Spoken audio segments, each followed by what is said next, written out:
ভারতে এক একটা মসজিদ কাটা ভাঙতেছে। এটা এটা এটা একটা লক্ষণ। আস্তে আস্তে ওর মানচিত্র মসজিদের মতোই ভেঙে খান হয়ে যাবে ইনশাআল্লাহ। এরা যেমন অখণ্ড ভারত চায়, আমরা অখণ্ড ভারতই চাই। আমরা চাই অখণ্ড ভারত হবে কালিমা লা ইলাহা ইল্লাল্লাহ মুহাম্মাদুর রাসূলুল্লাহ।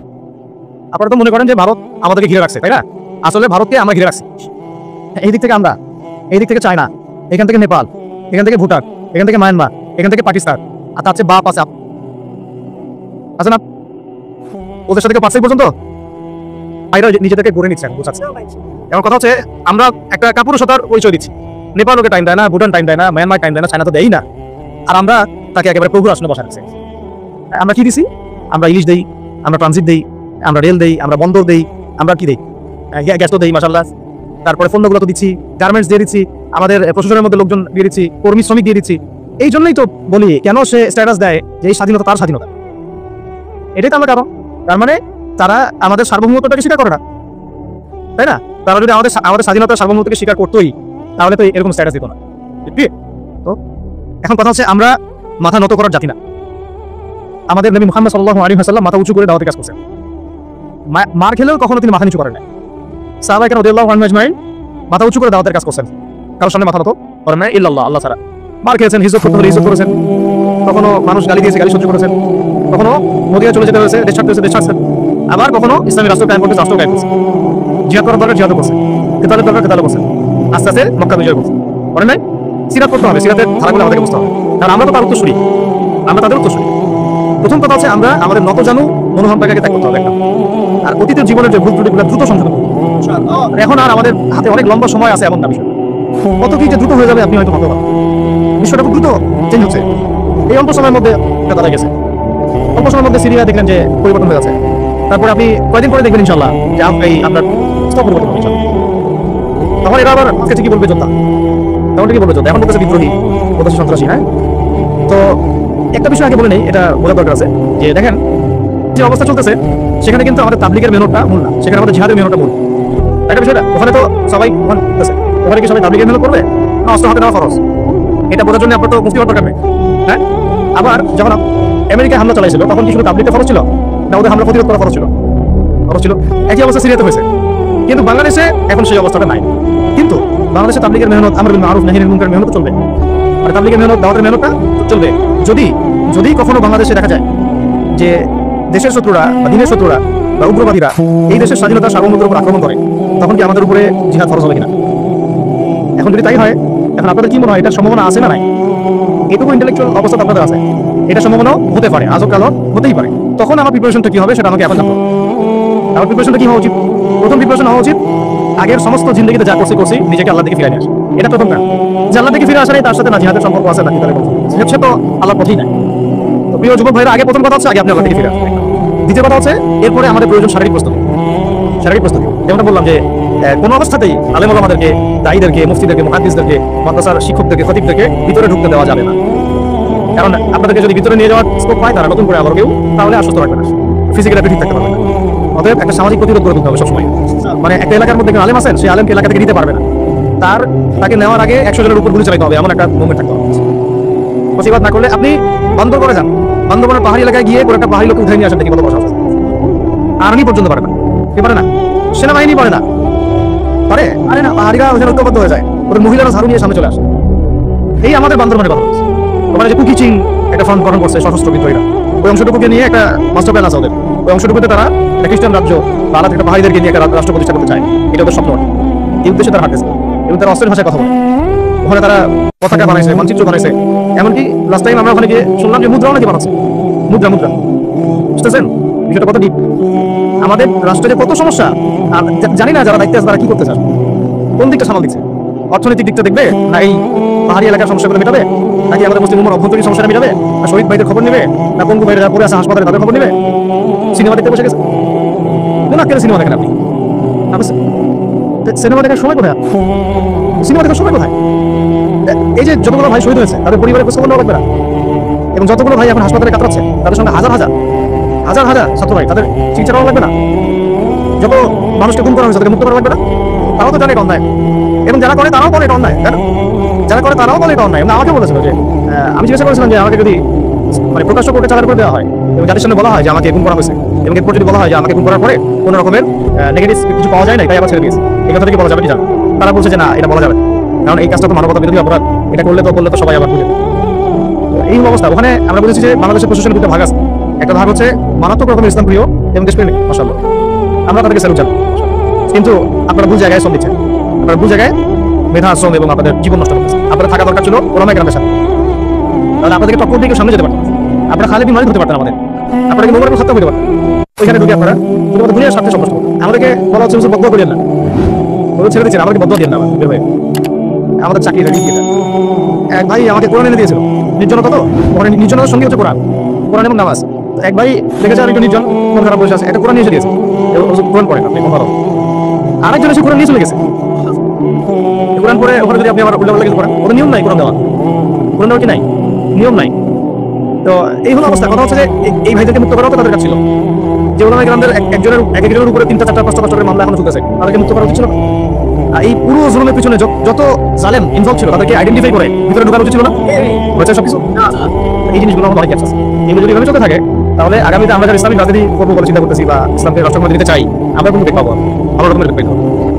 আর বিগত সময় আমরা অনেক ভুল করছি, যেমন এমনটা পড়ে না, আমরা ভুল করছি এই যে আমরা সেকুলারদের অনেক বিশ্বাস পেয়েছি, ওদের সাথে জোট করতে গেছি, ঠিক আছে, ওদেরকে আমরা ভাই বোন করার চেষ্টা করছি। আসলে এদের সাথে কাফেরদের সাথে কোনো পার্থক্য, সেকুলারিজমে যারা আছে আর কুফার যারা, এদের মধ্যে কোনো পার্থক্য নেই। ওই কালিমা পড়া না পড়ার পার্থক্য তো, বাকি আপনার পিছু ছুরি এরকম ওরকম। আর আমি ছোট মানুষ, ছোট জায়গা থেকে বলতে চাই যে আমাদের যে ওলামায়ে কেরামগণ মাঠে আছেন, যে রাজনৈতিক দলগুলো আপনারা মাঠে আছেন, এবার আপনারা কোনো রুটি টুকরার জন্য লড়বেন, এবার পুরো রুটি নিয়ে লড়বেন। প্রত্যেকে আসলে প্রার্থী দিবেন, যেহেতু এর বাইরে সিস্টেম এখন অন্য সিস্টেমে যাওয়ার সুযোগ হচ্ছে না, তাহলে পুরো রুটিটার জন্য লড়তে হবে। আমাদের টার্গেট হচ্ছে এখন একটা ইসলামপন্থী সরকারকে রাষ্ট্র ক্ষমতায় নিয়ে যাওয়া, এটা আমাদের একটা প্রধান টার্গেট। আমাদের এজেন্ডা স্পষ্ট, কোনো গোপন এজেন্ডা নেই, আমাদের কি নেই, কোনো গোপন এজেন্ডা নেই। আমরা চাই বাংলাদেশে এখন একটা ইসলামপন্থী রাষ্ট্র ব্যবস্থা গড়ে উঠুক, ইসলামপন্থী সরকার শাসন ক্ষমতায় আসবে। এটার জন্য আপনার সবার ভূমিকা আছে, কেউ কথা দিয়ে ভূমিকা রাখবেন, কেউ লিখবেন, কেউ বলবেন, কেউ যেভাবে হোক আপনাকে ভূমিকা রাখবেন। কারণ বসে থাকার সুযোগ নেই। এখন এই রাষ্ট্রটাকে ইসলামিক রাষ্ট্র হিসেবে করার দায়িত্ব এখন সবার কাছে আসছে। আমরা আমাদের জায়গা থেকে বলতেছি, বাকি কাজ কিন্তু আপনাদের করতে হবে। আল্লাহ পাক তৌফিক দান করেন। ইসলামপন্থী ভাইদের আপসের যে দূরত্বটা কমাতে হবে, এই দূরত্ব রাখা যাবে না, এতটা কথা থাকে। যদি আকীদাগত মৌলিক কোনো পার্থক্য না থাকে, আমরা তো ভাই ভাই। নাকি আমাদের চেয়ে কি মানে সেকুলার আমাদের বেশি বড় ভাই? আমাদের চেয়ে কি যে নাস্তিক মুরতাদ আমাদের বড় ভাই? কমিউনিজমে যারা আছে আমাদের বড়, এই গণতন্ত্রপন্থী যারা একবারে কট্টর, ওরা আমাদের দেখি ভাই নাকি? আমাদের তো ভাই সোজা কথা হচ্ছে ইন্নামাল মুমিনুনা ইখওয়া, ইন্নামাল মুমিনুনা, মুমিন যারা মুমিন মুমিন ভাই, মুমিন কি ভাই, খালাস। আল মুসলিম এখন মুসলিম, মুসলিমের ভাই কি মুসলিম, খালাস, এইটুকু। মুসলিম আমার ভাই, মুসলিম আমার ভাই। এখন যারা এদেশের রাষ্ট্র ক্ষমতা ইসলামকে চায় না, তারা আমাদের ভাই না। সে যে কোনো নামে আসুক, এক্স ওয়াই জেড, দেখা করতে না, এক্স নামে আসুক, ওয়াই নামে আসুক, জেড নামে আসুক, যারা রাষ্ট্র ব্যবস্থা ইসলামকে চায় না, তারা আমার ভাই আর রাষ্ট্র ব্যবস্থা। এখন রাষ্ট্র ব্যবস্থা ইসলাম চায় যে ভাইরা আমাদের, ওই ভাইদেরকে একসাথে থাকবে। আল্লাহর কসম করে বলতেছি, ইনশাআল্লাহ যদি এই ভাইরা আমরা একসাথে থাকতে পারি, এর সাথে আমরা দায়রা, তালেবে ইলমরা এবং আপনারা যত সমাজ আছেন, আমাদেরকে টক্কর দিয়ে বাংলাদেশের রাষ্ট্র ক্ষমতায় যাইতে পারবে না ইনশাআল্লাহ। সবাইকে ভূমিকা রাখতে হবে। এখন অন্য আলোচনা চাই, আলোচনাটাই বেশি দরকার। অন্য আলোচনা অনেক শুনছেন, এখন বাংলাদেশে দরকার একটা ইসলামপন্থী রাষ্ট্র ব্যবস্থা। এর বাইরে কোনো আলাপ নাই। এটা প্রতিষ্ঠা করার জন্য কি করতে হবে সেটা কি করেন, কি করতে হবে বলেন? প্রথম কথা হচ্ছে আমাদেরকে আগে বৈশ্বিক জালেমদেরকে চিহ্নিত করতে হবে। পুরো বিশ্বে কারা জালেম, এটা কি চিন্তা করা বাকি আছে? পুরো বিশ্বের সবচেয়ে বড় জালেম, সবচেয়ে বড় জালেম, এটা চিন্তা করা বাকি আছে? এই কথা বলতে যে ভয় পায়, তার তো নবী ওয়ারিস দাবি করার উচিত না। এটা সবাই জানে, সারা বিশ্বের জুলুমের কারখানা হচ্ছে। মানুষ ত্রাণ নিতে গেলে পর্যন্ত সেখানেও বোম্বাই মানুষ করতে পারছে। আমরা এটা দেখার মতো আর সাহসী নাই। অনলাইনে দেখতে গেলে যে বাচ্চাদের অবস্থাগুলো আমরা চোখের সামনে আসে, আমি স্কিপ করে চলে যাই, হয়তো কতটুকু দোয়া করতে পারি। আল্লাহ দোয়া করে কি করবো? আমার দোয়ার তো তার দরকার নেই। আমার দোয়াটা কি দরকার? আমাদের মতো পাপী মানুষের দোয়া দিয়ে তার কি? এখানে তো স্পষ্ট যে পুরো বিশ্বের জালেমের শক্তির কেন্দ্রস্থল কোনটা, সেখান থেকে সব মাস্টার প্ল্যান হচ্ছে। আর যদি আমেরিকার কোনো সেবা দাসকে আমরা ক্ষমতায় নিয়ে আসি, আমরা ভুলবে না? ভুলবে। ছোট্ট ভাইরা এই ভুলটা করছে, ছাত্র ভাইরা ভুলটা করছে, কারণ আপনাদের দিনের জ্ঞানের বুঝের কারণে, বুঝের অভাবের কারণে।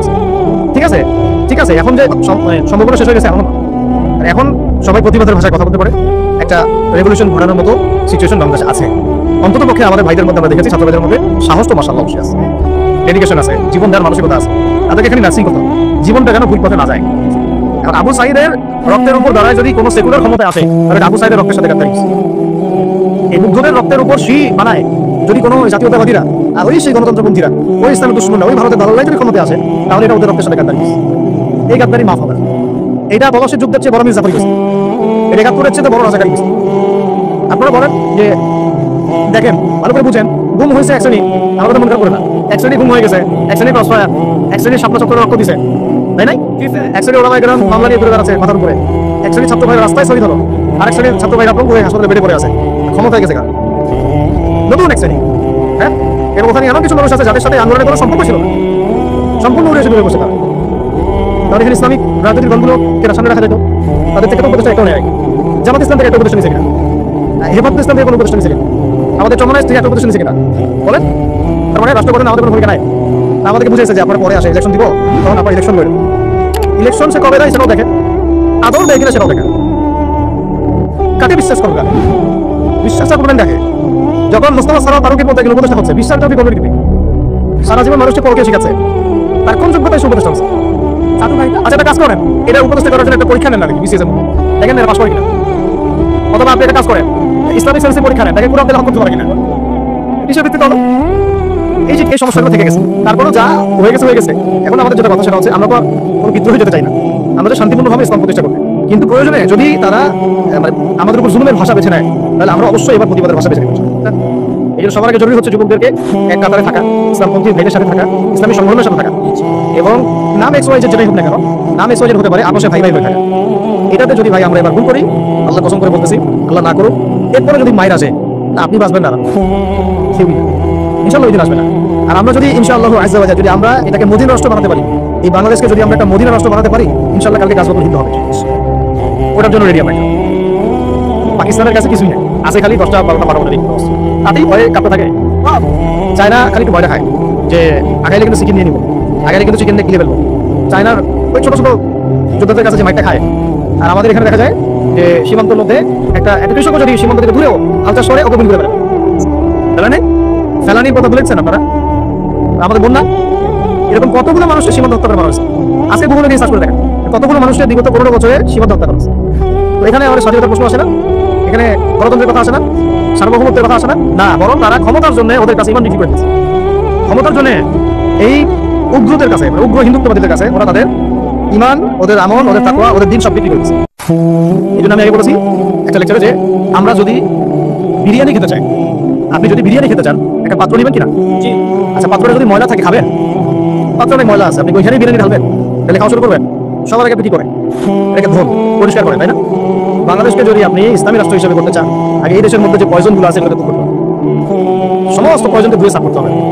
তারপরে যে খেলাফা বা শরিয়া বা ইমারত যেটাই আসো, ইমারত এক জিনিস, খেলাফা এক জিনিস। আমি এক কথায় বলেছি ইসলামী রাষ্ট্র ব্যবস্থা, ইসলামী রাষ্ট্র ব্যবস্থা। ইসলামী রাষ্ট্র ব্যবস্থা তারপরে আসে জমিন সাফ করার পরে, তখন সেটা সাস্টেইন করতে চান। আর যদি ময়লার মধ্যে ইসলামী রাষ্ট্র কায়েম করতে চান, তখন হবে উদাহরণ এরকম যে আপনি এই নোংরা ড্রেনের মধ্যে নেমে গায়ে সাবান মাখা শুরু করছেন, হাতে কোনো লাভ, ওই নোংরাই আপনাকে খেয়ে ফেলবে। ঠিক আছে, ডেমোক্রেটিক সিস্টেমের মধ্যে দিয়ে যদি আমাদের ভাইরা ক্ষমতা যেতে পারে, যাক না, সমস্যা নেই। এটা কতটুকু জায়েজ না জায়েজ, হালাল হারাম, সুন্নাত, এদিকে আমি আছে না, এবং এটা নিশ্চিত তারাও জানে এটা সুন্নাত না, তারাও জানে এটা কিনা সুন্নাত পদ্ধতি না। কারণ রাসূলুল্লাহ সাল্লাল্লাহু আলাইহি ওয়াসাল্লাম দাওয়াতের মধ্য দিয়ে এবং সশস্ত্র যুদ্ধের মধ্য দিয়ে মানে মক্কা বিজয় করেছেন। দাওয়াতের মধ্য দিয়ে তিনি মদিনা রাষ্ট্র কায়েম করেছেন, তারপরে মদিনা রাষ্ট্রকে বেস করে আস্তে আস্তে আরো রাষ্ট্রকে এক্সপেন্ড করেছেন। বদর, উহুদ, খন্দক, খায়বার এগুলো হয়েছে, আস্তে আস্তে মক্কা বিজয় করেছেন। মূল ছিল আগে মদিনা রাষ্ট্রটা কায়েম করা। তো আমরা যে কোনো ভাবেই হোক মদিনা রাষ্ট্রটা আমাদের কায়েম করতে হবে। তারপরে ইনশাআল্লাহ তারা দেখবেন হ্যাঁ ওই অখণ্ড ভারত আমরা কায়েম করতে চাই। সংখ্যা দিয়ে কিছু না, ওদের সংখ্যাকে ভয় পায়, ওদের সংখ্যাকে ভয় পাওয়ার কিছু নাই, সংখ্যাকে ভয় পাওয়ার কিছু নাই।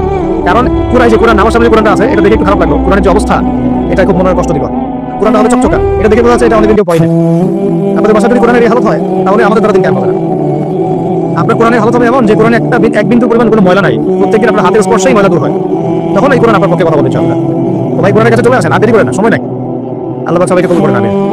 এই মসজিদগুলোকে কাজে লাগান, এখানে তালিম বইটা চালু করেন প্রত্যেক সপ্তাহে। আমি যদি প্রত্যেক মাসে রংপুর আসি, প্রত্যেক মাসে সময় দেবেন। এখানে ইমাম ঠিক করেন, খতিব ঠিক করেন, এবং ওই যে টিচার ঠিক করেন, করে আপনারা কোরআন শিক্ষার ব্যাচ চালু করেন, কোরআন তাফসীরের ক্লাস চালু করেন, তারপরে তুলনামূলক আপনি ভাষা শিখেন, এগুলো শিখেন। তারপরে সময় নাই, আমাদের হাতে সময় কম। এগুলো আজকে থেকে 10 বছর আগে শেখা উচিত ছিল, তাই না? কিন্তু আমাদের এই সেকুলার শিক্ষা ব্যবস্থা আপনার জীবন থেকে 20 বছর কেড়ে নিয়েছে। 20 বছর পড়াশোনা করার পরে আমি চ্যালেঞ্জ করতেছি যে লাখ লাখ টিচারকেও যদি আপনি কোরআন তেলাওয়াত করেন সহি বলতে পারেন, অথচ তারা জাতির শিক্ষক হয়ে বসে আছে। সেকুলার শিক্ষা ব্যবস্থাটা আমাদের জীবন থেকে পুরো ইসলামের হকটাকে নষ্ট করে দিচ্ছে। আপনার অধিকার ছিল যে আপনি একজন স্কুলের স্টুডেন্ট, আপনি কোরআন পড়তে পারবেন। আপনি যে কলেজের স্টুডেন্ট, আপনি কোরআনের তাফসীর করতে পারবেন। আপনি একজন ইউনিভার্সিটি পাস করেছেন, আপনি হাদিসও পড়তে পারবেন, এবারও তো দিতে পারবেন, এরাও দিতে পারবেন। এটা আপনার হক ছিল, কিন্তু এই হকটা নষ্ট করছে কারা? এই সেকুলার শিক্ষা ব্যবস্থা নষ্ট করে ফেলছে। এখন তো কিছু করার নাই। তো এটা আমাদের দোষ কি? আমাদের দোষ হচ্ছে আমরাই তো তাদেরকে ভোট দিয়ে উপরে উঠেছিলাম। আমাদের বাবার উঠেছে, আমাদের বাবার উঠেছে, তার বাবার উঠেছে। আমরা তো ওই সময় ইনসাফ করি নাই, ফলে আমাদেরকে ভোট করতে হয়েছে।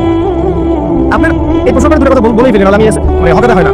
একটা মুসলিম ঘরের ছেলে, তার অধিকার নাই প্রাইমারি স্কুলে গিয়ে শেষ কোরআন শিখবে, আচ্ছা আমাদের মৌলিক অধিকার কি? খাদ্য, বস্ত্র, বাসস্থান, শিক্ষা, চিকিৎসা, পাঁচটা বলি না? কোরআন আমার মৌলিক অধিকার না? মুসলিম পরিবারের সন্তান আমি, কোরআন আমার মৌলিক অধিকার না? তারপর প্রাইমারি স্কুল আপনাকে শিখায় নাই, হাই স্কুল আপনাকে শিখায় নাই, এমনকি কারমাইকে শিখেছে আপনাকে, নিয়মকে বিশ্ববিদ্যালয় শিখেছে, এও শিখায় নাই।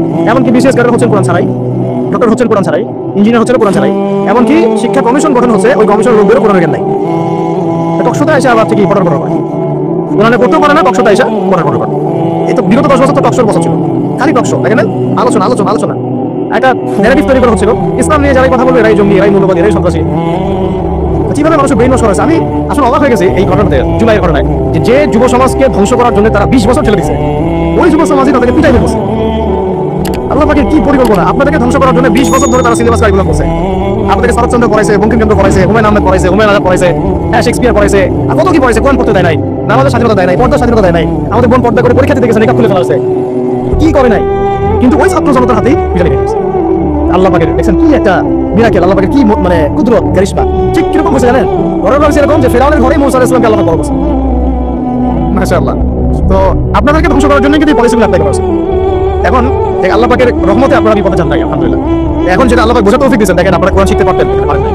শিক্ষা কমিশনের মধ্যে কোরআন নাই। শুধু তাই না, দেখেন 360 জন এমপির মধ্যে আপনি বসায় দেন, 360 জন এমপির মধ্যে বসায় তাদের সবাইকে শুধু কিছু না, আমি বলবো খালি সূরা ফাতিহা পড়তে পারলে শুধু মওতাজ পড়তে পারে নাকি?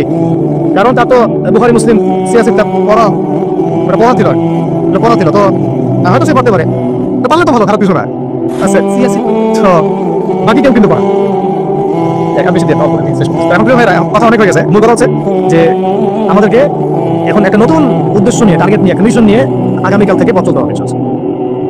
প্রথম গন্তব্যটা কি? আমরা বাংলাদেশে একটা মদিনা রাষ্ট্র কায়েম করতে চাই।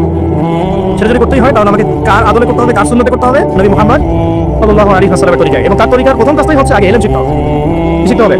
এই মসজিদগুলোকে কাজে লাগান, মাদ্রাসাগুলোকে কাজে লাগান। এবং 2 নম্বর হচ্ছে ইলম একা একা শেখা যাবে না।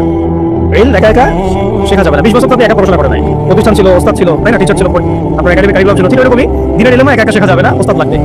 এবং আলহামদুলিল্লাহ আমাদের বাংলাদেশে ওস্তাদের অভাব নাই। প্রত্যেক জেলায় জেলায় উপজেলায় সব জায়গাতেই মুহাক্কিক বড় আলেমগণ আছে। আর আপনি খুঁজে বের করবেন কে মুহাক্কিক আলেম।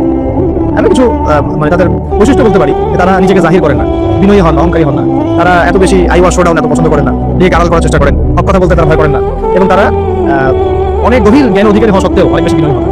এগুলো দেখে আপনি চিনবেন, ঠিক আছে? আমাদের সালাফাতে বলতেন যে মুহাক্কিক মানুষকে পাবেন 2 জায়গায়, এক হচ্ছে মাটি তলে, আরেকটা হচ্ছে জেলখানায়, ঠিক আছে? তো যাই হোক, এখন অনেক বড় ওলামায়ে কেরাম আমাদের সমাজে আছেন, তাদের যে কারোর সাথে অন্তত একজনের সাথে নিসবত রাখেন, ঠিক আছে? তো এটা আমাদের সৌভাগ্য আলহামদুলিল্লাহ। বাংলাদেশে বহু মাদ্রাসা, বহু কওমি মাদ্রাসা, আলিয়া মাদ্রাসা, অনেক ধরনের মাদ্রাসা, কিছু সংকীর্ণতা বা কিছু সমস্যা আমাদের থাকতে পারে, এটা যে কোনো জায়গায় থাকতে পারে, কিন্তু আলহামদুলিল্লাহ এই খেদমতটুকু আছে বলেই এখন পর্যন্ত দ্বীন ইসলামকে তারা মিটাইতে পারে। তো ইলম শিখবো 1 নম্বর, 2 নম্বর হচ্ছে ইলম মুহাক্কিক কোন আলেমের সোহবতে শিখবো, একা একা শিখবো না। 3 নম্বর হচ্ছে যা শিখবো আমলে নিয়ে আসতে হবে। কি বললাম? যা শিখবো আমলে নিয়ে চলে আসতে হবে, ফেলে রাখা যাবে না। আল্লাহ আমাকে তৌফিক দেন, আমাদের সবাইকে তৌফিক দান করেন। 4 নম্বর সময় কাজে লাগাইতে হবে, সময় কাজে লাগাইতে হবে, কোনো অবস্থাতেই আর হেলায় ফেলায় সময় নষ্ট করবো না। আমিও করবো না ইনশাআল্লাহ, আপনারা করবেন ইনশাআল্লাহ। 5 নম্বর হচ্ছে নিজের প্রতিভাকে খুঁজে বের করবেন। সবাইকে আল্লাহ কিছু না কিছু প্রতিভা দিয়েছে, প্রতিভা খুঁজে বের করে ইসলামের জন্য কাজে লাগাবেন। 6 নম্বর হচ্ছে যাদের রিজিক হালাল তাদের তো আলহামদুলিল্লাহ কোনো সমস্যা নেই, যাদের হারাম রিজিক আজকে ছাড়তে হবে। কোনো সুদের সাথে সম্পৃক্ত থাকা যাবে না, কোনো ঘুষ, কোনো দুর্নীতি, কোনো মাপে কম দেওয়া, কোনো হারামে আমি খাবো না, কোনো হারামের কাছে যাবো না। আর উত্তরবঙ্গের বড় বড় ফেতনাগুলোর মধ্যে এই সুদী এনজিওদের ফেতনা আছে, কাদিয়ানিদের ফেতনা আছে, তাই না? তারপরে আপনার এই যে ইসাই মুসলিমদের একটা ফেতনা আছে না, একটা ফেতনা আছে। তারপরে এই আপনার বিড়ি ফ্যাক্টরি, তামাক ফ্যাক্টরি দেখলে ফেতনা আছে, হারাম খাবার। আবার নতুন করে মিসকনের ফেতনা উত্তরবঙ্গে দেখা যাচ্ছে। তো এই ফেতনাগুলোকে চিহ্নিত করে আপনাকে বেঁচে থাকতে হবে এবং রিজিকটাকে হালাল করে ফেলতে হবে, ঠিক আছে? এর পাশাপাশি হচ্ছে 6 নম্বর হচ্ছে পরিবারগুলো গড়ে তুলতে হবে। প্রত্যেকটা পরিবার হবে একটা দুর্গ, মানে আমার পরিবার হচ্ছে আমার একটা ইসলামিক রাষ্ট্রের মতো। এই পরিবারের মধ্যে অনইসলামিক কোনো কাজ চলে না। পরিবারের মালিক আমি না, আমি এখানে কি রাষ্ট্র আমাকে হস্তক্ষেপ করতে পারবে? আমার পরিবার আমার কন্ট্রোলে চলবে, একদম ইসলামিক অনুশাসন অনুযায়ী চলবে, ডানে বামে নড়তে পারবে। এভাবে আপনাকে সতর্ক থাকতে হবে। 7 নম্বর হচ্ছে এখন থেকে তাবলীগের কাজ সবাইকে করতে হবে। কতটুকু করবেন? যতটুকু আপনি জানেন, যেটা জানেন না ওটা নিয়ে কথা বলার দরকার নেই। আর সমাজে কিছু ইখতিলাফি মাসালাগুলো আছে যেগুলোকে নিয়ে কিছু মানে মোটাবদ্দিন মানুষের আর কি মসজিদগুলো ভাগ করে ফেলে, ঠিক আছে? এই পাল্লায় পড়া যাবে। ইখতিলাফি মাসালাগুলো সাহাবীরা যুক্ত গিয়েছিল, এগুলো নিয়ে মতবিরোধের সুযোগ নাই। এটা তার কাছে এই মাসালাটা অথেন্টিক মনে হয়, সে আমল করতেছে, আমার কাছে এই ফিকহের আলোকে এটা বেশি অথেন্টিক মনে হয়, আমি আমল করতেছি। এগুলো নিয়ে কোনো রকমের আর দ্বন্দ্বে যাবেন না। বরং আমরা এখন ঐক্যবদ্ধ হবো কিসের ভিত্তিতে? আমরা ঐক্যবদ্ধ হবো আকীদা, আমল এবং মানহাজের ভিত্তিতে। আমাদের আকীদা আহলে সুন্নাহ ওয়াল জামাআর আকীদা থাকবে, আমল থাকবে সাহাবীওয়ালা আমল, এবং মানহাজ থাকবে আমরা সালাফের আদলে বাংলাদেশে দিন কায়েম করতে চাই। খালাস। আর যারা দিন কায়েমের কথা বলবে না ওদের সাথে আমার ঐক্য হবে কি হবে? দিন কায়েমের কোনো ফিকির নাই, তার সাথে ঐক্য হবে কিভাবে? তার ফিকির আছে শুধু মসজিদ নিয়ে আর অন্য কিছু নিয়ে, তার দল নিয়ে বা তার মানে আরো তো আছে অনেক কিছু আর কি, এগুলো নিয়ে। তো এইগুলো বাদ দিলাম। এই আমর বিল মারুফের কাজ সবাইকে করতে হবে এবং একই সাথে সবাইকে এখন থেকে প্রতিবাদী হতে হবে, অন্যায় নিষেধ করতে হবে। এলাকায় অন্যায় হতে দিবেন না। এলাকার মধ্যে জুয়া খেলবে কেন? আপনারা প্রতিবাদী হবেন। এখানে গাঁজা খাবে কেন? আপনি প্রতিবাদী হবেন। তাদেরকে রাখা হবে কেন? আপনারা প্রতিবাদ করবেন। এখন তো আপনি পুলিশ প্রশাসনের অপেক্ষা বসে থাকার সময় নেই দেবেন। একজন নেককার মুত্তাকি পরেশগার মানুষ প্রত্যেকটা এলাকায় থাকা দরকার। আপনাদের মধ্যে একটা জামা বা কমিউনিটি থাকা দরকার, মানে একটা অ্যাসোসিয়েশন থাকা দরকার, যারা ওই এলাকাকে সংস্কারের কাজ করতে চান। অথবা বৃহত্তর সংগঠন যেগুলো আছে বাংলাদেশে, তাদের অঙ্গ সংগঠন হিসেবে আপনারা কাজ করতে পারেন। আল্লাহ পাক তৌফিক দান করেন। একটা চেইন অফ কমান্ড গড়ে তুলতে হবে দেশটা। এটা আমরা অলরেডি আছে, এবং নতুন করে যদি কেউ চায় যে আমি কিছু অ্যাসোসিয়েশন করবো যেটা আমরা মারুফের কাজ করবে, নেহেলে মুনকারের কাজ করবে, তাহলে এটাও করতে পারেন। আর এর সাথে আমি বলবো যে আমাদের জান, মাল, সময়, শ্রম, কয়টা কথা বললাম? জান, মাল, সময় এবং শ্রম। জান আমাদের, মাল আমাদের, সময় আমাদের, শ্রম, এই চারটা জিনিসই আল্লাহর জন্য ওয়াকফ করে দিব। দুনিয়াতে মুসাফির আমরা, দুনিয়াতে কি আমরা মুসাফির। আমাদেরকে পাঠানোই হয়েছে আল্লাহর ইবাদত করার জন্য। এবং শুধু একাই ইবাদত করবো না, আমি কি স্বার্থপর? আমার পরিবারটাও করতে হবে। এবং শুধু পরিবার কেন করবো, আমার সমাজটাও করতে হবে, আমার রাষ্ট্রটাকেও করতে হবে। কারণ রাষ্ট্রীয় কাঠামোতে ইসলাম না থাকলে আমি সমাজ চেঞ্জ করতে পারবো না। সহজ কথা, সব কথা কিন্তু ওই গোড়া থেকে শিখতেছে। কারণ রাষ্ট্র ব্যবস্থা যদি ইসলাম না যায়, রাজনীতির মধ্যে ইসলাম যদি না যায়, এবং একটা ইসলামিক শরিয়া ভিত্তিক বা ইমামা ভিত্তিক রাষ্ট্র যদি কায়েম না হয়, এই শব্দগুলো হয়তো তারা বোঝে না। ইসলামিক একটা রাষ্ট্র ব্যবস্থার কাঠামো যদি না থাকে, তাহলে আপনি ব্যাংকিং সিস্টেমকে সংস্কার করতে পারবেন, সুদের মধ্যে সংস্কার আনতে পারবেন, শুধু এনজিওর বিরুদ্ধে আপনি পদক্ষেপ নিতে পারবেন না, আপনি সমাজের এই যে ফাসাদ নোংরামি এগুলো বন্ধ করতে পারবেন না, আপনি এই যে কাদিনী মতবাদের বিরুদ্ধে কিছু করতে পারবেন না, ওদের অর্থনৈতিক দানা আপনি কাটতে পারবেন না, ওদের পলিটিক্যাল সাপোর্ট আপনি কাটতে পারবেন না। তারপরে ওই জায়গায় ইসলাম না গেলে এই সাংস্কৃতিক আগ্রাসনগুলো কাটতে পারবেন।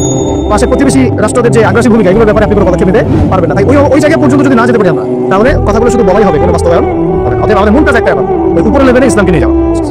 সেই কাজগুলোর মধ্যে দিয়ে আমরা ইসলামকে নিয়ে যাবেন ইনশাআল্লাহ। আর সর্বোপরি আসন্ন সময়গুলোতে যখন ওলামায়ে কেরাম, আমাদের বরেণ্য আলেমগণ, আমাদের বরেণ্য ওস্তাদগণ এবং আমাদের তুল্লাবরা, আমাদের জামাআগুলো, আমাদের ইমারাগুলো এবং আমাদের ইসলামী সংগঠনগুলো, তারা যখন মাঠে থাকবে, তখন তাদেরকে একা ছেড়ে দেওয়া যাবে না। মই দিয়ে গাছে উঠায় মই টানা যাবে না। শাপলা চত্বরে গাছটা করছে না, কিন্তু শাপলাতে কিন্তু এই গাছটা হয়েছে। ওখানে কিন্তু এতগুলো ভাইয়ের ওখানে শহীদ হওয়ার কথা ছিল না, এত সহজ ছিল না বিষয়টা। কিন্তু কিছু ভাই ছিল ওখানে, আমাদের সাথে প্রতারণা করেছে, মই দিয়ে আমাদের কিন্তু মই টেনে নিছে, আমাদের উপর হয়ে গেছে। এরপর থেকে তো কত জেল, কত জুলুম, কত মামলা, কত গুণ হয়ে গেল। সাপলার পর থেকে হিসেবে করে এবার এই ভুলগুলো করতে যায় না, এই মুনাফিকি গুলো কেউ করতে চায় না আল্লাহর রাস্তায়। আপনারা ওলামায়ে কেরামের সাথে থাকেন, হাত শক্ত করেন, মই দিয়ে আবার গাছে উঠায় মই টেনে নিয়ে আন। আমি বুঝতে পারছি, বুঝতে পারি না। অর্থাৎ ওলামায়ে কেরাম যখন মাঠে থাকবেন, ইসলামী সংগঠনগুলো যখন মাঠে থাকবে, আপনাদেরকে আমরা পাশে চাই। পাশে পাবো তো ইনশাআল্লাহ। আল্লাহ পাক আমাদের সবার আওয়াজকে কবুল করেন। আল্লাহ পাক আমাদেরকে কবুল করেন, আমাকে কবুল করেন, আপনাদের সবাইকে কবুল করেন। নবী সাল্লাল্লাহু আলাইহি ওয়াসাল্লামের মদিনা রাষ্ট্র অন্য কোনো পরাশক্তির সামনে মাথা নত করে নাই, বুঝছিল? কিন্তু আমাদের দেশের কাঠামোটা যেটা, সেটা আমরা কিন্তু বিভিন্ন পরাশক্তির কাছে আমরা দাসত্বের শৃঙ্খলা আবদ্ধ হয়ে গেছি, তাই না? আমরা নবী সাল্লাল্লাহু আলাইহি ওয়াসাল্লামের মদিনা রাষ্ট্র বিশ্বের বুকে মাথা উঁচু করে একদম স্পষ্ট স্বাধীন রাষ্ট্র ছিল। আমরা কিন্তু বিশ্বের বুকে মাথা তুলে এখন পর্যন্ত সেই স্বাধীনতা অর্জন করতে পারি। সত্যি কথাই চাই। নবী সাল্লাল্লাহু আলাইহি ওয়াসাল্লামের মদিনা রাষ্ট্র ছিল এমন একটা কাঠামো যার উপর দাঁড়িয়ে তিনি গাজওয়া এবং সারিয়া অভিযানগুলো করেছেন, জিহাদ এবং দাওয়াতের মাধ্যমে আরো বড় পরিসরে দিন প্রতিষ্ঠা করেছেন। কিন্তু আমাদের রাষ্ট্রগুলো, ইসলামী রাষ্ট্রগুলোর মধ্যে কিন্তু এরকম গাজওয়া বা সারিয়া এই অভিযানগুলোতে অংশ নেওয়ার মতো কোনো সুযোগ পাওয়া যায় না। নবী সাল্লাল্লাহু আলাইহি ওয়াসাল্লাম মদিনা রাষ্ট্রে কোনো মাজলুম তার অধিকার খর্ব হতো না। আমরা এখানে দেখছি যে মাজলুমের অধিকার খর্ব হতেই আছে, আর হতেই আছে, আর জানেন পার পেয়ে যাচ্ছে। নবী সাল্লাল্লাহু আলাইহি ওয়াসাল্লামের মদিনা রাষ্ট্রে কোনো খেয়ানত ছিল না, আমানতদারিতা ছিল, তাই না? কোনো দুর্নীতি ছিল না, ইনসাফ ছিল। কিন্তু আপনি আমাদের রাষ্ট্রগুলোতে দেখবেন উপর থেকে নিচ পর্যন্ত খালি খেয়ানত, জুলুম আর দুর্নীতি। অনেক পার্থক্য আছে না? সর্বোপরি নবীজির মদিনা রাষ্ট্র ছিল একটা খিলাফা স্টেট। কি স্টেট? খিলাফা স্টেট, যেখানে জনগণ এবং সরকার সবাই আল্লাহর কাছে জবাবদিহিতায় বাধ্য। এবং সেই রাষ্ট্র পরিচালিত হয়েছিল শরিয়া আইন দ্বারা, অর্থাৎ কোরআন এবং হাদিসের বর্ণিত আইন দ্বারা। নবীজি বলতেন, আমার মেয়ে ফাতিমাও যদি চুরি করে তবুও আমি তার হাত করে ফেলবো, তাই না? আর আমাদের এই কাঠামোগুলোর মধ্যে আমরা দেখছি যে কোরআন এবং হাদিসের আইনের কোনো তোয়াক্কাই করা হচ্ছে, বরং এমন কিছু আইন আমরা চাপিয়ে দিয়েছি নিজেদের উপরে, যেগুলোতে বাদীও মরে যায়, বিবাদীও মরে যায়, মামলা মরে না। কাউকে হ্যারাস করতে চাইলে দুই একটা মিথ্যা মামলা দিলেই বাস সারা জীবন সে জেলের মধ্যে পচে মরে। যে কাউকে হ্যারাস করা যায়, যাকে তাকে গুম করা যায়, যাকে তাকে ক্রসফায়ার দেওয়া যায়, মিডিয়াকে নিজের ইচ্ছা মতো চালানো যায়, ঠিক আছে? ইসলাম বিদ্বেষ ছড়ানো যায়, হ্যাঁ, তথাকথিত মুনাফিক, তথাকথিত নয়, পাক্কা মুনাফিকদেরকে দিয়ে টকশো করানো যায়, ঠিক আছে? ইসলাম বিদ্বেষ ছড়ানো যায়, শিক্ষা থেকে ইসলামকে উঠানো যায়, সংস্কৃতি থেকে ইসলামকে উঠানো যায়, মানুষের সুদ খাওয়ানো যায়, পুরো জাতিকে মায়ের সাথে জেনা করানো যায়, তাই না? এবং নিজের ক্ষমতা টিকিয়ে রাখার সাথে মুশরিকদের দাসত্ব করা যায়, এই রাষ্ট্র ব্যবস্থাগুলোর মৌলিক পার্থক্য কি আমরা বুঝতে পারছি? যে মদিনা রাষ্ট্র কিরকম একটা পবিত্র এবং প্রামাণ্য একটা রাষ্ট্র ছিল, স্বতন্ত্র, স্বাধীন, সামগ্রিক একটা রাষ্ট্র ছিল। এই রাষ্ট্র এবং জনগণ আল্লাহ ছাড়া কাউকে ভয় পেত না, তাই না? এবং সেই রাষ্ট্রটাকে ভিত্তি করে নবী সাল্লাল্লাহু আলাইহি ওয়াসাল্লাম দাওয়াত এবং জিহাদের মধ্য দিয়ে আস্তে আস্তে রাষ্ট্রের আয়তন বাড়িয়েছেন, জনসংখ্যা বেড়েছে, ইসলাম প্রসারিত হয়েছে। এবং যেই মক্কায় 13 বছর আমরা জুলুমের শিকার ছিলাম, সেই মক্কা আমরা বীরের বেশে জয় করলাম, তাই না? শুধু কি সেখানেই থেমে গেলাম? সেটাকে ভিত্তি করে আবার আবু বকর রাদিয়াল্লাহু আনহু, ওমর, ওসমান, আলী 4 খলিফার যুগে ইসলাম অর্ধেক বিশ্ব পর্যন্ত ছড়াই গেছে। একদম ওই আপনার স্পেন থেকে, পর্তুগাল থেকে নিয়ে চায়না পর্যন্ত, এদিকে আপনার কি বলবো আফ্রিকা থেকে নিয়ে একেবারে সাইপ্রাস থেকে শুরু করে আফগানিস্তান, পাকিস্তান, সিন্ধু পর্যন্ত পুরো কন্টিনেন্টটা ইসলামের ছায়াতলে কথা হবে না? 4 খলিফার সময় ওই খেলাফা রাষ্ট্রের উপর দাঁড়িয়ে হয়েছে। ওটা আমাদের ইতিহাস, এটা আমাদের শেখো। আমরা এই জাতি ছিলাম, সেখান থেকে আমরা কোথায় আসছি একটু চিন্তা করতে পারছেন? পুরো রাষ্ট্র ব্যবস্থার মধ্যে দুর্নীতি, অনিয়ম, জুলুম, খেয়ানত, মানে মাজলুমের অধিকার খর্ব করা, হ্যাঁ, আইনের সুশাসন নিশ্চিত না হওয়া, একেবারে জোরজার মূল্যটা, জ্ঞানীদেরকে মূল্যায়ন না করা, মূর্খদের রায় নিয়ে রাষ্ট্র পরিচালনা করা, হ্যাঁ, এবং আল্লাহ বিরোধী আইনগুলোকে হালাল করে নেওয়া, আল্লাহর হালালকে হারাম করে নেওয়া, আল্লাহর হারামকে হালাল করে ফেলা, হ্যাঁ, তাগুতি বিধান চাপিয়ে দেওয়া, ইসলামকে সংকুচিত করা, ইসলাম বিদ্বেষ ছড়ানো, কি করি নাই আমরা, কি করি নাই আমরা?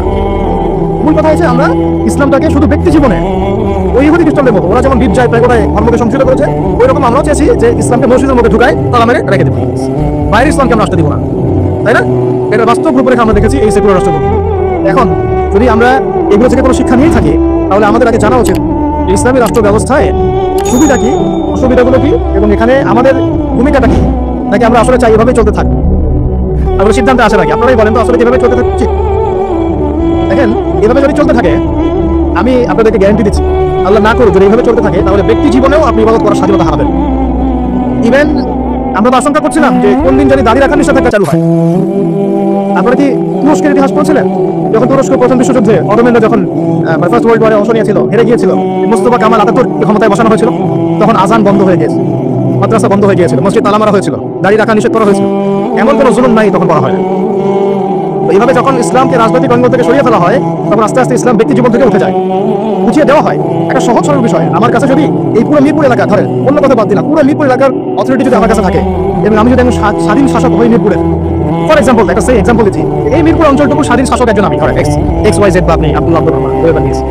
এখন আপনার অথরিটি আছে, আপনি চাইলে আপনার এলাকার সব মদের বার বন্ধ করতে পারেন, সব জুয়ার আসর আপনি বন্ধ করতে পারেন, আপনি আপনার এখানে প্রশাসনিক বাহিনী দিয়ে এখানে জরিমানা করতে পারেন, আইনের সুশাসন নিশ্চিত করতে পারেন, আপনি এই এলাকার সমস্ত মসজিদকে আবাদ করতে পারেন, সমস্ত বক্তব্যে কোরআনের একেবারে কি বলবো, কোরআনের শিক্ষা প্রচার আপনি বাস্তবায়ন করতে পারেন, প্রত্যেকটা মাদ্রাসাকে আপনি আরো উন্নত করতে পারেন, এমন ওলামায়ে কেরামদেরকে ভাতা দিতে পারেন, তাই না? তাদেরকে আপনি উন্নত জীবন দিতে পারেন, তাদেরকে জুলুমের হাত থেকে বাঁচাতে পারেন। মানে এক কথা, এই এলাকায় আপনি আল্লাহ এবং রাসূলের বিধানকে বাস্তবায়ন করতে পারবেন, সমস্ত জুলুমের শেকড় উপরে ফেলতে পারেন। কিন্তু যদি এই এলাকার শাসন ক্ষমতা আপনার হাতে না থাকে, আমি যদি একটা সাধারণ মানুষ হই, তাহলে আদৌ কি আপনি এগুলো করতে পারবেন? এই সহজ কথাটা আমরা বুঝি না।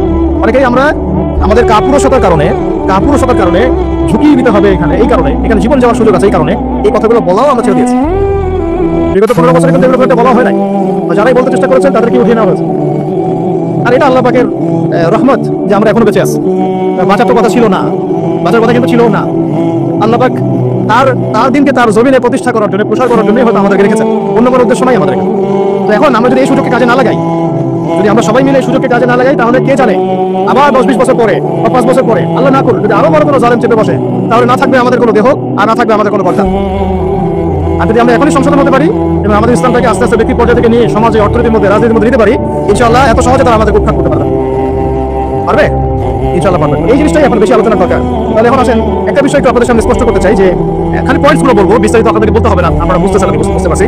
শুধু পয়েন্টগুলো বলবো যে কি কি সুফল হতে পারে যদি একটা ইসলামিক রাষ্ট্র ব্যবস্থা আমাদের মাথার উপরে আসে, বা একটা ইসলামপন্থী গভর্নমেন্ট আমাদের মাথার উপরে আসে, তাহলে আমরা কি কি সুবিধা পাইতে পারি। অনেকে হয়তো মনে করেন যে এটা থাকলেও না থাকলেও না, অনেকে আবার এগুলো আলোচনা করেন না, এতে করে এটা মাথা থেকে মাইনাস হয়ে গেছে। একটা বিষয় বুঝেন, এটা আসলে আমার একটা বুঝ আর কি, নিজের মতো করে বলছে। একটা বিষয় কি, একটা বিষয়ের অভিজ্ঞতা মানুষের না থাকলে সেই বিষয়টার মর্ম এহমিয়ত কিন্তু মানুষ, যেমন ধরেন আমরা যারা এখন কক্সবাজারে কেউ যায় নাই, তাকে আপনি যতই বলেন যে সমুদ্রটা এমন, সমুদ্রটা ওইরকম, সমুদ্রের পাড়ে দাঁড়ালে এমন হয়, ওইখানে এত এরকম বাতাস থাকে, মেরিন ড্রাইভ রোডটা এরকম, সে কিন্তু কল্পনায় আমরা কিন্তু সে কিন্তু উপলব্ধি করতে পারবে না। বুঝতে পারছি কথা? সিমিলারলি আপনি শুনেছেন যে মদিনা এমন, মক্কা এমন, কখনো যান নাই, আপনি কিন্তু উপলব্ধি করতে পারবেন না। রাষ্ট্র ক্ষমতায় আমরা দাড়িটুপিওয়ালা মানুষরা সংখ্যা গরিষ্ঠতা নিয়ে, হ্যাঁ, একেবারে পুরা রুটির টুকরাতে আমরা কখনো পাইনি এ পর্যন্ত। পেয়েছে কি বিগত প্রায় 50-70 বছরে? তাহলে আমরা কিভাবে জানবো যে সেটার এহমিয়তটা কি, সেটার গুরুত্বটা কি, সেটা থাকলে আমরা কি করতে পারি? ওটা তো আমার অভিজ্ঞতা নাই তো, আমার কি নাই, আমার অভিজ্ঞতা নাই তো। কিন্তু দেখেন সেগুলোর থেকে দেখেন, এই ডেমোক্রেটিক সিস্টেমে যারা আছেন তাদেরকে দেখেন, তারা কেউ 5 বছর থাকছে, কেউ 10 বছর থাকছে, কেউ 15 বছর থাকছে, তারা বুঝেছে যে তার মজাটা কি, এবং সেটা থাকলে সে কি করতে পারবে। তারা তো কেউ আল্লাহর বিধানে চলে সেখানে যায় নাই। কেউ গিয়েছে ধরেন যে 10 বছর লুটপাট করেছে, জুলুম করেছে, দুর্নীতি করেছে, বিদেশে টাকা পাচার করেছে, যে মেয়েটাকে পছন্দ হয়েছে উঠে নিয়ে আসছে, ঠিক আছে, 10 সেঞ্চুরি করছে, ওই ক্ষমতা কাজে লাগায় সে হল দখল করছে, জমি দখল করছে, ব্যাংক দখল করছে, কোম্পানি দখল করছে, সে ওই মজাটা বুঝছে, ক্ষমতার মজা কি, ওর হচ্ছে মজা বললাম আর কি, ঠিক আছে। সে বুঝতে পারছে যে ক্ষমতা থাকলে আমার এই জিনিসগুলো আমি তো পাবো। এই জন্য দেখেন হাজার মাইর খাইলেও, নেতাকর্মী জীবন দিলেও সে ওই রাজনীতি থেকে সরে যায় না, তাই না? 10 বছর মাইর খাই আবার আসেন না, আমাকে থাকতে হবে, আর ওখানে কি মজা আমি তো চাই, ওইটা যদি একবার পাই তাহলে আমি আবার এইগুলো পাবো, তাই না বিষয়টা? তো ওদের একটা উদাহরণ দিয়ে বোঝালাম। এই জন্য দেখেন তারা তাদের এই রাজনৈতিক মুভমেন্ট থেকে কখনো সরে যায় না, কখনো যায়নি, যায় না, যাবেও না। কারণ তারা অভিজ্ঞতা অর্জন করেছে, তারা ওই মজাটা বুঝেছে। কিন্তু আমরা কখনো ওখানে গিয়ে আল্লাহর বিধান কি কায়েম করতে পেরেছি? আমরা তো ওখানে গিয়ে ন্যায় বিচার, ইনসাফ, হ্যাঁ, তারপরে আপনার আল্লাহর বিধান, শরিয়া আইন, তারপরে হুদুদ, কিসাস, এই যে বিষয়গুলো আমরা তো বাস্তবায়ন করতে পারি নাই। আমাদের অভিজ্ঞতাটা নাই, তো এই কারণে আমাদের মধ্যে থেকে আলোচনা উঠে গেছে আস্তে আস্তে, খুব কম, লিমিটেড। কিন্তু আমরা যদি একবার ওখানে যেতে পারি, তখন দেখবেন আপনারাও আমরা ওইটা ছাড়তে চাবো না। কারণ আমরা জানি ওখানে গেলে ইসলামকে কত বড় পরিসরে কায়েম করা যাবে ইনশাআল্লাহ, তাই না? আমি ইসলামী সেন্সে বলছি, আমরা ওখানে গেলে বুঝতে পারবো আমরা কত বড় পরিসরে ইসলামের খেদমত করতে পারবো ইনশাআল্লাহ। যেহেতু আমরা যেতে পারি নাই, তাই আমাদের মধ্যে ওই অভিজ্ঞতাটা কিন্তু হবে। এই কারণে আলোচনাগুলোর দরকার আছে, ওখানে গেলে কি পেতে পারেন বা সুফলটা কি পেতে পারে, আর না গেলে কি কুফলগুলো হচ্ছে। শুধু পয়েন্টগুলো বলবো। 1 নম্বর, যদি একটা ইসলামিক সরকার আমাদের মাথার উপরে আসে এবং একটা ইসলামপন্থী রাষ্ট্র আমরা সামনে কায়েম করতে পারি, সামনে বলতে হতে পারে 5 বছর পরে, 10 বছর পরে, যদি কায়েম করতে পারি ইনশাআল্লাহ, তাহলে সর্বপ্রথম আমরা পুরো দেশে সালাত কায়েম করতে পারবো। সালাত কায়েম করতে পারবো, কায়েম। আমরা এখন নামাজ পড়ি, তাই না? নামাজ কায়েম করি ব্যক্তি জীবনে, পারিবারিক জীবনে, কিন্তু আমরা জাতিগতভাবে কিন্তু নামাজ কায়েম করতে পারি না। আপনি তো চার্জ করতে পারছেন না। আমাদের মুরব্বী ওলামায়ে অনেক এখানে আছেন যে কয়েক বছর আগেই মদিনায় যারা নামাজ পড়তো না, দোকান খোলা থাকতো না আমাদের সময়, তাদেরকে ধরে নিয়ে যেত না, জানামা দিত, জরিমানা, অনেকে পিটাইতো, জেল দিত, অনেকে ওই মরুভূমিতে গিয়ে রেখে দিয়ে আসতো। শাস্তি মানে নামাজ যদি রাষ্ট্র চায় তাহলে জনগণকে পড়াতে পারে। রাষ্ট্র যদি চায় জনগণকে নামাজ পড়াতে পারে না, পারে না? রাষ্ট্র যদি চায় তাহলে জনগণকে নামাজও পড়াতে পারবে ইনশাআল্লাহ। আর যারা বুঝে না তাদেরকে শিখাইতে পারবে, যারা নামাজ পড়তে জানে না তাদেরকে আমরা ইসলামিক সেন্টারে পাঠাতে পারবো, তরবিয়ত দিতে পারবো, ওলামায়ে কেরামের সহবতে এসে শিখাইতে পারবো, তাই না? কিন্তু আপনি এটা রাষ্ট্রীয় উদ্যোগে এখন করতে পারবেন না। এটা ব্যক্তি জীবনে সীমাবদ্ধ হয়ে থাকে। তখন ব্যক্তি জীবনে থাকলে আপনি পড়লেও কি মানে পড়লে কেউ চার করার নাই, না পড়লেও কেউ চার করার নাই, এটা আপনার ব্যক্তিগত বিষয়ের সাথে নিসবত হয়ে গেল। জাতিগতভাবে কিন্তু নামাজ কায়েম হলো না। কিন্তু নবী সাল্লাল্লাহু আলাইহি ওয়াসাল্লাম কি মসজিদে কোনো সাহাবী না আসলে, আসতে না পারলে খোঁজ দিতেন না? ওমর রাদিয়াল্লাহু আনহু খোঁজ দিতেন না? ওখানে কি এমন কোনো মুসলিম ছিল যিনি নামাজ পড়তেন না? এই একটা বিষয়, এখানে আমরা কিন্তু এটা করতে পারি না। বলছে 90% মুসলিমের দেশ, দেখেন 70% নামাজ পড়ে না। শুধু নামাজ না, তখন আপনি চাইলে প্রাইমারি লেভেলে, প্রাইমারি স্কুলে কোরআন শিক্ষা বাধ্যতামূলক করতে পারতেন না? হাই স্কুলে আরবি ভাষা শিক্ষা বাধ্যতামূলক করতে পারতেন, কোরআনের কিছু অনুবাদ বাধ্যতামূলক করতে পারতেন, সিলেবাস করতে পারতেন। অনার্স লেভেলে গিয়ে আমাদের এই ভাইরা কোরআনের তাফসীর করতে পারতো, তরজমা করতে পারতো, হাদিসের ইরাব দিতে পারতো, এবারও করতে পারতো। তারা কি পারে? 95% পারে। মাস্টার্স লেভেলে গিয়ে তারা ইফতা দেওয়ার মতো যোগ্যতা হয়তো অর্জন করতে পারতো। আরো অনেক কিছু করার সুযোগ ছিল, কিন্তু এটা আপনি রাষ্ট্রীয়ভাবে এখন করতে। আর একটা বিষয় হচ্ছে, দেখুন এক্সাম্পলটা বুঝেন, এখানে তো ফ্যাক্টরি আছে আপনাদের এখানে, এটা দেখে মনে পড়লো উদাহরণটা, যে দেখেন ঘরে একটা চাদর পড়েছি, এখন এই চাদরটা ধরেন যে এক ভাই হাতে সেলাই করছে, 10 জন মিলে হাতে সেলাই করছে, 10টা চাদর উৎপন্ন হচ্ছে, আর একটা চাদর তৈরির ফ্যাক্টরি আছে, উৎপাদন কার বেশি হবে? ইসলামিক রাষ্ট্র হচ্ছে একটা ফ্যাক্টরির মতো কাজ করবে, যা ইসলাম আর অনেক বেশি ছড়াই দিতে পারবে, যেটা ব্যক্তিগতভাবে অতটা সম্ভব হয়ে ওঠে না। দাওয়াতের মাধ্যমে হয়, দাওয়াতের মাধ্যমে ব্যক্তিগত ইসলাম হয়, মানুষ ফিরে আসে, কিন্তু বড় পরিসরে ইসলাম কায়েম হয় না। বরং আমরা ইসলামের যত মেহনত করি, ওরা ওদের শয়তানি শক্তি দিয়ে ওটাকে আবার নষ্ট করার চেষ্টা, তাই না? আমরা ইসলাম করে মানুষকে আল্লাহর পথে ডাকার চেষ্টা করি, ওরা গান বাজাই দিল, কনসার্ট করাই দিল, পর্নোগ্রাফি চালু করে দিল, মেয়ে নাচাই দিল, আল্লাহ বিরুদ্ধে আইন 4টা 5টা চালু করে দিল, বাস আপনার মেহনত পানি পড়ে গেল, তাই না বিষয়টা? অথচ যদি আমরা ইসলামিক স্টেটের দিকে যেতে পারতাম, ইসলামিক রাষ্ট্র ব্যবস্থার দিকে, তাহলে ওই ক্ষমতা আমাদের হাতে থাকতো যে তারা উপরের লেভেল থেকে ইসলাম বিরোধী কোনো শক্তিকে মানে আমাদের উপর চাপিয়ে দিতে পারতেন। 1 নম্বর হচ্ছে আমরা নামাজ প্রতিষ্ঠা করতে পারতাম জাতিগতভাবে, যেটা আমরা এখন পাচ্ছি। 2, আমরা যাকাত কায়েম করতে পারতাম, যাকাত প্রতিষ্ঠা করতে পারতাম রাষ্ট্রীয়ভাবে। এটা মুসলিমদের জন্য বলছি, নামাজ এবং যাকাতের বিষয়গুলো। অমুসলিমদেরকে নিয়ে তো আমাদের এখন এভাবে ফিকির নাই। তারা আমাদের রাষ্ট্রে থাকবে, আমরা সহ অবস্থান করবো, আমরা তাদের ধর্ম পালনের কোনো বাধা দিব না, আবার আমরা তাদের ধর্ম পালনের অংশও হবো না। মানে না আমি মূর্তি ভাঙতে যাবো, আর না আমি মূর্তি পাহারা দিব, আর না আমি মূর্তি করে দিব। তারা আল্লাহ কোন দিন পালিয়ে দেয়, তোমাদের দিন তোমরা পালন করো, আমাদের দিন আমরা পালন করবো, এবং তোমরা আমাদেরকে জিজিয়া দিবা। কি দিবা? এই জিজিয়া কেন দিতে হবে? কারণ এই জিজিয়ার বিনিময়ে আমরা তাদের জান, মাল, সম্পদ, সন্তান সবকিছু নিরাপত্তা দায়িত্ব করি, যেটা মদিনা রাষ্ট্রে ছিল। এটাকে বলা হয় যে তারা ইসলামিক রাষ্ট্রের মধ্যে আমাদের জিম্মায় থাকে, আমাদের জিম্মায় থাকে। জিম্মা শব্দ তারা বুঝে না, এরা মনে করে জিম্মা মানে বলা হয় জিম্মি। হ্যাঁ, এটা মানে না যে জিম্মি করে ফেলছে। জিম্মি মানে তো একজনকে অন্যায়ভাবে আটকে রাখা, এটা কি জিম্মি? এই দেখেন আরবিতে কত অবস্থা খারাপ আমাদের দেশে। জিম্মি আর জিম্মা এটা কি এক হইল? জিম্মি হচ্ছে কি কাউকে অন্যায়ভাবে আটকে রাখা, আর জিম্মা মানে আপনার জান আমার জান, আপনার মাল আমার মাল, আপনার সন্তান আমার সন্তান, আপনার পরিবার আমার পরিবার। আপনি আমাকে জিজিয়া দিবেন, আপনার পুরো জান, মাল, ইজ্জত, পরিবার দায়িত্ব আমাদের। কেউ আপনাদের থেকে বাঁকা চোখে তাকাই দেবেন। যদি তাকাইতে আসে কোনো মুসলমানও, যদি আপনার মুসলিম করতে আসে, আমরা মুসলমানদের হাত কেটে ফেলে দেব। যখন আপনার মুসলিম হবে, যদি আপনি মাজলুম হন আর মুসলিম জালেম হয়, তাহলে আমরা তার বিরুদ্ধে ব্যবস্থা নেব। এটা হচ্ছে জিম্মাদারি।